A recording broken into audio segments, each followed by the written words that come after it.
బంగారం ధరల్ని గమనించారా? ఈ ఏడాది ఫస్ట్ హాఫ్ లో ఆకాశమే హద్దుగా దూసుకుపోయాయి. ఇదే ఏడాది సెకండ్ హాఫ్ లో ఆ ట్రెండ్ రివర్స్ అయింది. గోడకి కొట్టిన బంతిలా పసిడి ధరలు దిగొస్తున్నాయి. 2 లక్షల దరిదాపులకు వెళ్లిన ఎల్లో మెటల్ ఇప్పుడు ₹1,50,000 మార్కుకి తగ్గాయి.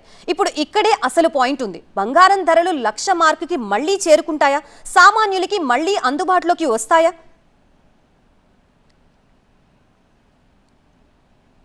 పశ్చిమాసియా శాంతి ఒప్పందంపై సంతకాలు జరిగిన తర్వాత క్రూడ్ ఆయిల్, బంగారం ధరలు దిగొచ్చాయి. మళ్లీ మొన్న ఇరాన్, అమెరికా మిత్ర దేశాలు పరస్పర దాడులు చేసుకున్నాక బంగారం ధరల్లో కొంత పెరుగుదల కనిపించింది. మొత్తం మీదైతే బంగారం ధరలు దిగొస్తున్నాయి. ఇవాళ ఒక్కరోజే మల్టీ కమోడిటీ ఎక్స్చేంజ్ MCX లో 24 క్యారెట్ల 10 గ్రాముల బంగారం ధర ₹1,000 తగ్గింది. ₹1,44,000కి చేరుకుంది. ఇక కిలో వెండి ధర కూడా ₹2,22,000కి దిగొచ్చింది. బంగారం ధరలు తగ్గడానికి పశ్చిమాసియాలో ఉద్రిక్తతలు చల్లారడం ఒక కారణమైతే డాలర్ మారకం బలపడుతూ ఉండడం మరో కారణం.